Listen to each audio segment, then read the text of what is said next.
Hi everyone, my name is Kelsey and the theory that I have been studying this semester is Vygotsky's sociocultural theory.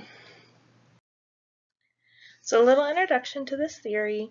The main point of this theory is that social and cultural interactions contribute to learning, and they don't only contribute to what the child learns, but also to their ability and how they learn. And another big part of this theory is the zone of proximal development. So I have a picture over here, and you can see the outside ring here is what a child is not able to do. This middle ring is their zone of proximal development, so what the child can do, and then the inner ring, or what can do with guidance, and then the inner ring is what the child can do all on their own. So the zone of proximal development, it's pretty much just what the child is able to do when they have just enough information and assistance to figure out a problem on their own. An example of this is when a baby is crying and a caregiver realizes that it's the cry that means they're hungry, so they bring a bottle over to the child, they say the word bottle, and then the child then tries and responds and repeat the word bottle. Then talking would be in the zone of proximal development because they are starting to get there. Another big part of this theory is that Vygotsky believed that without social interactions, full cognitive development could not occur.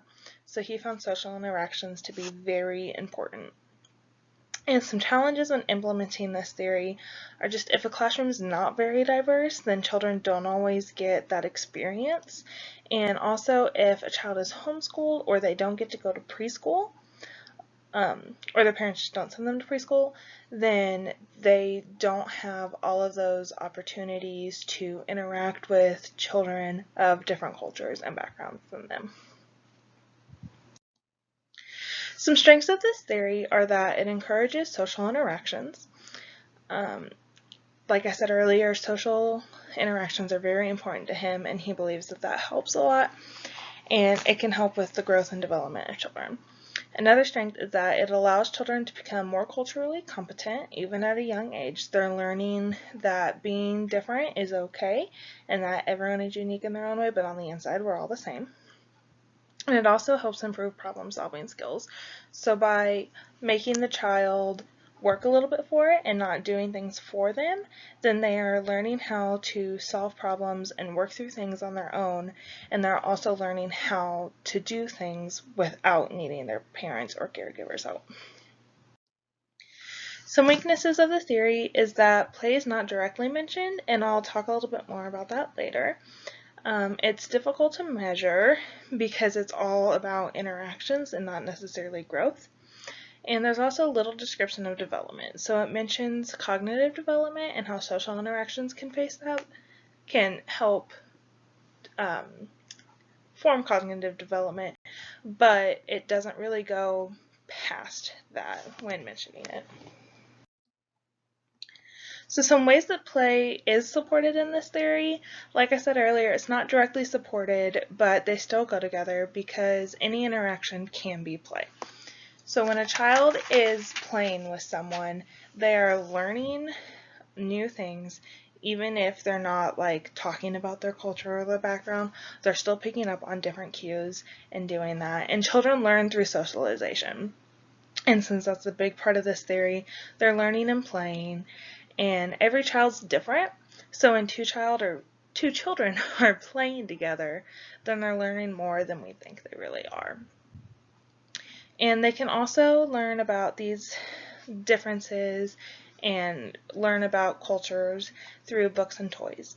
So by making sure that there's a diverse range of toys and books in a classroom or in your home or whatever, then you are also teaching the children these interactions in other ways other than just face-to-face communication.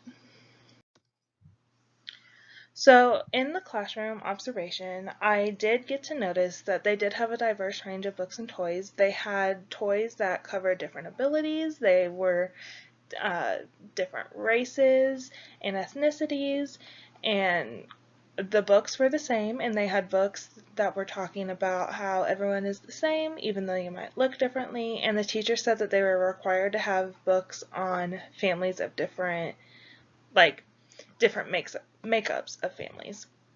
The class itself was also diverse, which really allowed for the cultural interactions to happen.